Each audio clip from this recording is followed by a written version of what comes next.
গত ৬ বছরেরও বেশি সময় হাওড়া পুরসভায় নির্বাচন হয়নি। ফলে রাজ্য সরকারের পক্ষ থেকে দফায় দফায় প্রশাসক বদল করে পুরসভা পরিচালনা করা হচ্ছে।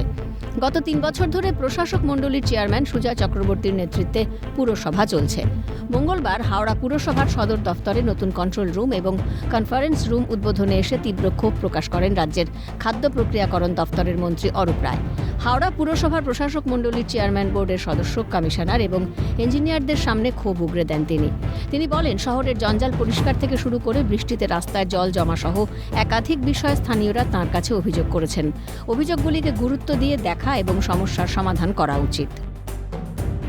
মানুষ অভিযোগ করছে, মানুষ যখন অভিযোগ করছে তখন নিশ্চয়ই কোনো সমস্যা আছে। সমস্যা না থাকলে মানুষ অভিযোগ করছে।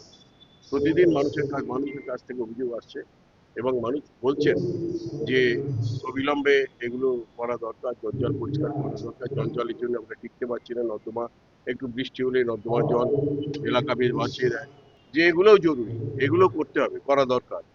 যেখানে আমরা মানুষের কাছে প্রতিদিন আমাদের অভিযোগ আসছে, অভিযোগ করছেন মানুষ, সেগুলো অবিলম্বে দ্রুততার সঙ্গে করতে হবে। তো এটা উনি যেটা বলেছেন সেটা হচ্ছে বেসিক্যালি আমাদেরকে আরো ইমপ্রুভ করার জন্য বলেছেন, যাতে করে আমরা আমাদের যে খামতিগুলো আছে সেগুলোকে আমরা আইডেন্টিফাই করে আরো বেটার পরিষেবা দিতে পারি। এটাই আমাদের মাননীয় মুখ্যমন্ত্রীও সেটাই চান, যে আমরা মানুষকে আরো বেশি করে পরিষেবা পৌঁছে দিই। উনিও একই কথা বলেছেন, আমরা সবাই মিলে সর্বতভাবে চেষ্টা করছি।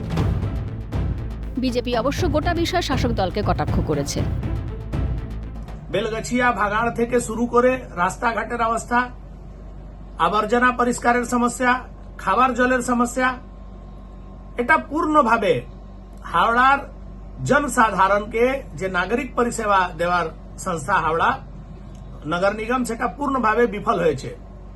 আর মানুষের ক্ষোভটা টিএমসির নেতার মুখ থেকেই বেরিয়ে গেল। উনি নিজে স্বীকার করেছেন যে যেভাবে মানুষ এই দুর্ভোগটা ভুগছে, সেই মানুষ 2026-এ উচিত উত্তর দিতে পারে।